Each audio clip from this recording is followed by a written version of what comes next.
Hello friends, എവർക്കും നമ്മുടെ MDMA എന്ന് പറഞ്ഞ കോഴിക്കോട് ഡാൻസ് ഓഫ് സംഘം പിടികൂടിയത് കൽക്കട്ട. കാസർഗോഡ് സ്വദേശി ബിജു, കണ്ണൂർ സ്വദേശി മണികണ്ഠൻ എന്നിവർ 5 മാസം ജയിലിൽ കിടന്ന ശേഷമാണ് രാസപരിശോധനാ ഫലം വന്നത്. വെറുതെ വിട്ടുവെങ്കിലും ജോലിയില്ലാതെ നാട്ടിൽ ഒറ്റപ്പെട്ട് ജീവിക്കുകയാണ്. ഇത് എവിടെ നിന്ന് കിട്ടി, ആര് തന്നു, എവിടെ കൊടുക്കണം? ഇനി നിങ്ങൾ കൂടുതൽ ഓടാൻ നിൽക്കണ്ട എന്ന് പറഞ്ഞ് രണ്ടുപേരും അതൊക്കെ കാണപ്പെട്ടു. എന്ത് ചെയ്യാൻ പറ്റും? ആരോട് എന്ത് പറയാനാ? ഇവരോട് പറഞ്ഞിട്ട് കേൾക്കുന്നില്ല. 11-ാം ദിവസം ഞങ്ങൾ ഇവിടെ കൊണ്ടുവന്ന് മജിസ്ട്രേറ്റോടും പറഞ്ഞു, ഞങ്ങൾ അതൊന്ന് ലാബുകളോട്ട് നിങ്ങൾക്ക് പെട്ടെന്ന് തരാമോ? ഞങ്ങൾ പറഞ്ഞ ആരും കേൾക്കാൻ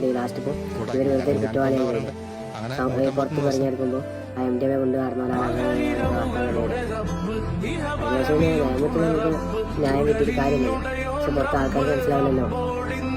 പോലെ ഒരു വട്ടം നമ്മൾ കുറ്റവാളിയാക്കി കണ്ടു കഴിഞ്ഞാൽ പിന്നെ നമ്മൾ കാലാകാല കുറ്റവാളിയല്ലേ. പിന്നെ വരായിക്ക് ഒരു പണിക്ക് പോകാൻ കഴിയില്ല, പണി കിട്ടൂല. അതായത് കൂലിപ്പണിക്കൊക്കെ പോകുന്ന ആൾക്കാർ തട്ടെ ഞാൻ പറഞ്ഞത്, പണിക്ക് പോകാൻ കഴിയൂല. അങ്ങനെ കുറേ പ്രശ്നങ്ങൾ, അതിൻ്റെതായിട്ടുള്ള കുറേ എഫേർട്ട്, അതായത് ഇത് പ്രശ്നങ്ങളുണ്ടാവും. അതൊന്ന് ചെക്ക് ചെയ്യാതെ പോലെ വെറുതെ MDMA ആണ്, കഞ്ചാവാണ്, വെള്ളമാണ്, അങ്ങനെ എങ്ങനെയാണ് ഇങ്ങോട്ട് വെറുതെ അറസ്റ്റ് ചെയ്ത് ലാസ്റ്റ് ചെയ്തൊരു കൊല്ലം കഴിഞ്ഞ് 2 കൊല്ലം കഴിഞ്ഞ് ഇത് തെളിയുമ്പോൾ അത്രയും, അതായത് ഇപ്പോൾ ഇവർ തന്നെ ഈ 5 മാസം വെറുതെ വേസ്റ്റ് ആയില്ലേ. ഇവർ കുറ്റവാളിയാന്ന് പറഞ്ഞിട്ട് ഒരു ആവശ്യമില്ലാതെ വലിയ ജയിലിൽ കിടന്നില്ലേ.